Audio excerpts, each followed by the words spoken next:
Bienvenue et merci d'être avec nous pour ce nouveau numéro de Reporter, le magazine de grands reportages de la rédaction de France 24.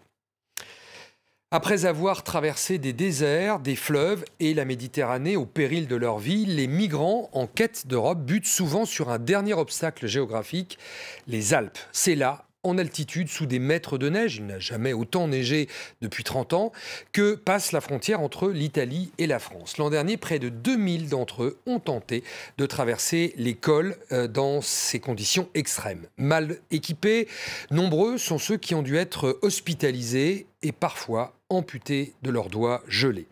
Dans les petits villages de montagne, côté français, une chaîne de solidarité s'est organisée, mais aider un migrant clandestin est passible de 5 ans de prison.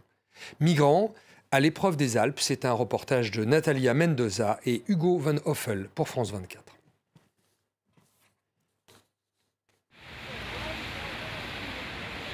Turin, gare centrale. Dans la salle des pas perdus, ils cherchent tous le même train. Celui pour Bardonecchia, une petite station de ski à la frontière de la France. Après la traversée du désert et de l'océan, au bout du voyage, c'est la neige qui les attend. Une étape de plus dans la longue route d'Evani et de Patrice. On va essayer de traverser la montagne et puis traverser les frontières. Si on a eu la chance de rentrer, Dieu merci. Ce qu'on a fait derrière, ça c'est beaucoup plus pire et ce qui reste maintenant. Parce que Libye est très dangereux qu'ici. Ici on tire pas sur les gens comme Libye. Rien ne peut nous faire peur maintenant. On a fait Libye, on a traversé l'océan. Une simple montagne ne peut pas nous faire peur maintenant. Je vois ça même que plus facile que traverser l'océan. Parce que traverser l'océan, tu vois la mort devant toi.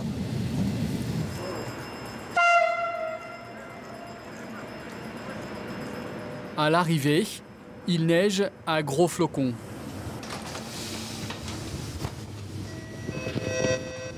Siamo in arrivo a Bardonecchia. Termine corsa del treno. En 24 heures, il est tombé plus d'1 mètre de poudreuse. Du jamais vu depuis 30 ans.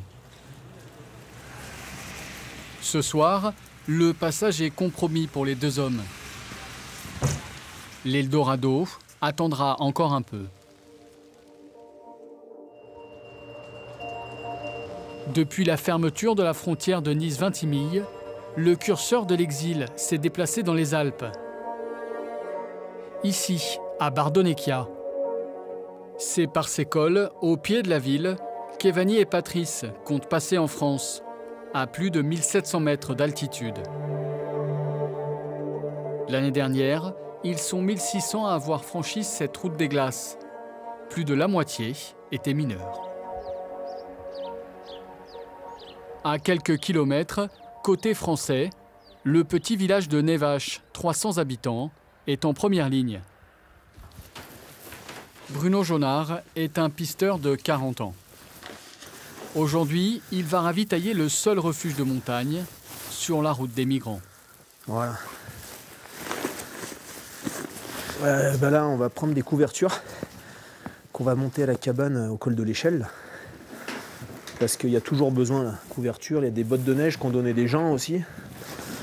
Du coup, on va en monter, puis on les laisse là-haut. Comme ça, les gens qui passent, ils ont de quoi se réchauffer, s'équiper un petit peu. Et voilà, c'est bon. Bruno est l'un des premiers à avoir trouvé des réfugiés sur le col de l'Échelle, il y a 1 an. L'hiver dernier, j'ai trouvé 2 gars un matin en damant au col de l'Échelle. Donc je les ai pris dans la dameuse pour les mettre au chaud. Puis voilà, je les ai ramenés à la cabane des pisteurs. À vol d'oiseau, le passage du col entre l'Italie et la France fait une petite dizaine de kilomètres. Mais depuis les fortes chutes de neige, la progression est presque impossible.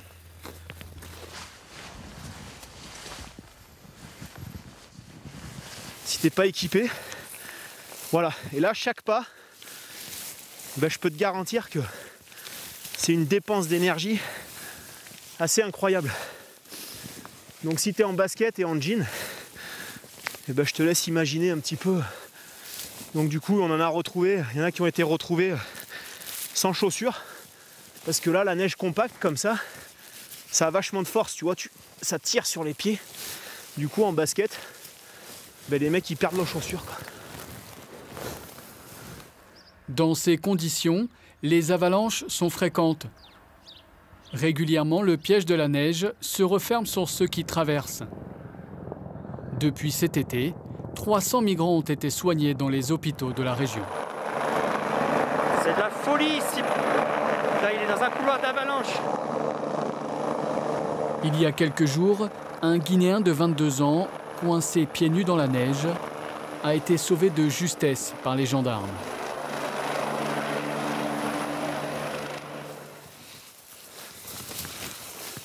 Cet hiver, ce refuge a permis de sauver la vie de plusieurs migrants.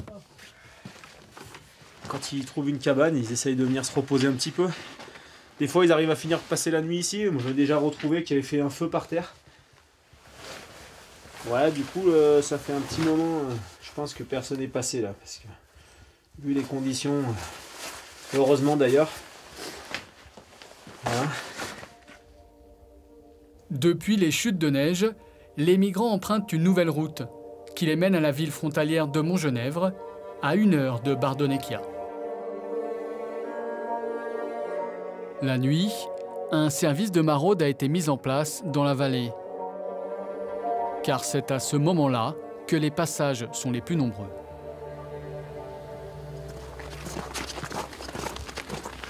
Bastien est maçon le jour, maraudeur la nuit.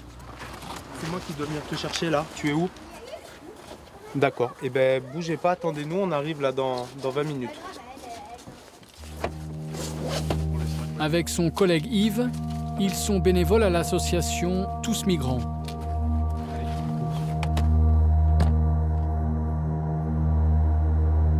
Un groupe de 4 Guinéens vient d'appeler à l'aide. Ils se sont réfugiés au bord d'une route après leur traversée. Ils sont impatients de nous voir là. Je crois qu'ils sont morts de froid.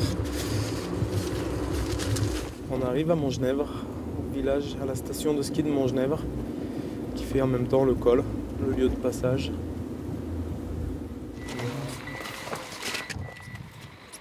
Ah ça y est, je vous ai vu.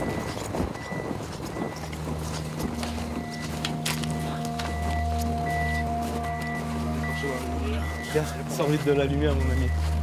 Ça va? T'es tout seul? Voilà, allez, venez vite, on y va. Il fait moins 10 degrés, mais ces hommes n'ont peur que d'une chose, la police. Chiro, vous arrivez d'où? Italie. Italie? Bastien, qui est-ce qui parle français là? Ouais. Bastien va descendre devant avec sa voiture. Moi je fais le tour du rond-point.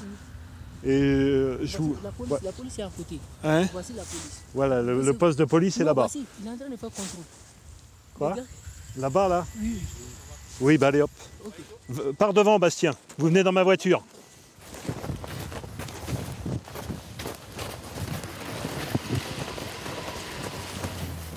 Comment Bastien?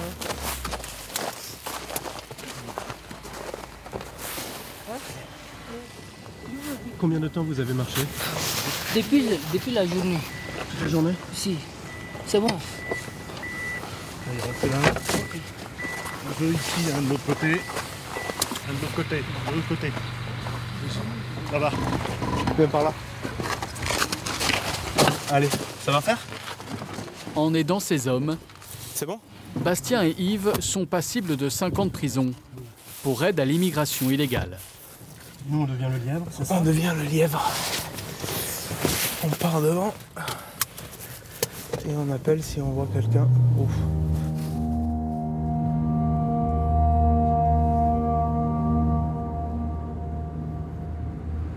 Alors du coup, ouais, on est obligé de jouer au chat et à la souris pour pas qu'ils se fassent prendre, parce que sinon ils sont reconduits directement en Italie.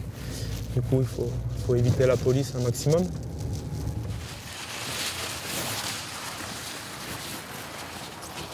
À Briançon, la grande ville voisine, la mairie a ouvert un refuge il y a 6 mois.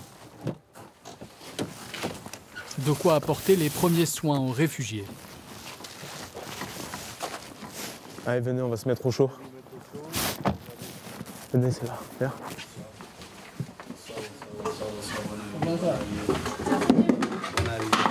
Bonne arrivée. Ça serait bien que vous enleviez vos chaussures et vos chaussettes. Il faut mettre les pieds dans cette bassine. C'est pour savoir si vous n'avez pas des gelures, d'accord?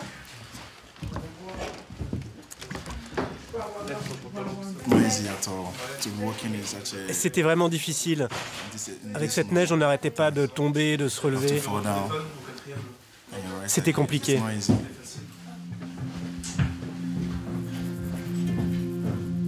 Une boisson chaude et un peu de nourriture, quelques bribes de la chaleur d'un foyer, le début d'une nouvelle vie.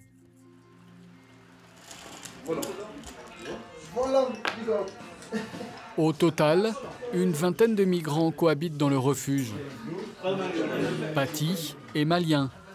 Il a mis 1 an et 2 mois à arriver jusqu'ici.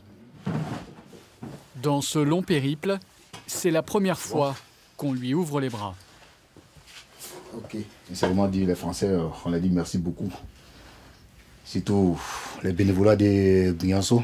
Oh là là, ils sont tous bons, sincèrement. Ça vous touche quand vous entendez toutes ces ça fait chaud au cœur, ouais, ça fait chaud au cœur. On pense souvent que ça pourrait être nos enfants, voilà. Ils ont l'âge de nos enfants, donc on se sent effectivement concernés et touchés. Voilà. Ces enfants du bout du monde sont aussi recueillis par des familles de Briançon. C'est le cas de Malik, un orphelin de 15 ans. Quand on fait chin, on regarde. Chin, comme ça. Tu sais, Il est arrivé chez Claire et Bruno la veille de Noël. Quand on va en ville, on est heurté par la pauvreté, les gens dans la rue, etc. Mais ici, c'est une situation qu'on connaît peu. Qu'on voit arriver des jeunes qui, surtout après, connaissant leur parcours, et on ne peut pas faire autre chose que le minimum, c'est-à-dire être là pour les secourir. En France, la loi protège les mineurs isolés étrangers, mais les centres d'accueil sont souvent saturés. On fait ce que ne fait pas l'État, c'est-à-dire que Malik devrait être dans un centre hébergé, nourri, logé, avec des mesures socio-éducatives qu'il n'a pas. Et est-ce que pour toi, la vie est meilleure qu'en Afrique où tu étais? Oui. Parce que j'ai rencontré beaucoup de choses que je ne connais pas avant. Parce que j'ai commencé d'habiter la neige. C'est un vrai montagnard maintenant. Oui. Ah oui, c'est un montagnard, Malik. Il déneige les toits, oui. il fait de la luge, il va connaître le ski. Oui. S'il le peut, Malik aimerait reprendre ses études ici. Pour d'autres, rester au refuge, l'heure du dernier voyage a sonné. Ça fait 3 ans que je rêve de venir à Paris, mais impossible. Je suis allé en Allemagne faire là-bas 1 an, 2 mois, en Italie 8 mois, avant de venir ici. C'est lui qui nous manque là. Maintenant, aujourd'hui, ce soir, je pars à Paris, retrouver ma famille. Bon voyage. Grâce aux avocats de l'association, ces 5 demandeurs d'asile sont en cours de régularisation. Dans quelques heures, ils retrouveront enfin leurs proches à Paris. Merci. J'espère que leur route va être belle après encore. Voilà. Ils sont en France, ils ont ce qu'ils voulaient. Voilà. Moi, je les accompagne, mais sans juger pourquoi ils sont là. Et je suis pleine d'émotions. Au revoir. Bonne route. Salut. Plusieurs associations ont récemment dénoncé le traitement des migrants par le gouvernement.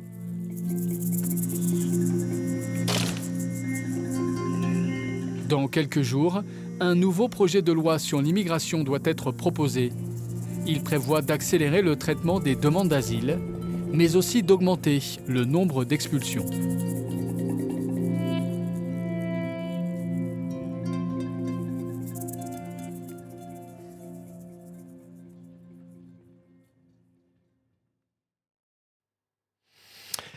Et voilà donc pour ce sujet signé Natalia Mendoza et Hugo Van Hoffel. C'est la fin de ce magazine. Merci de l'avoir suivi.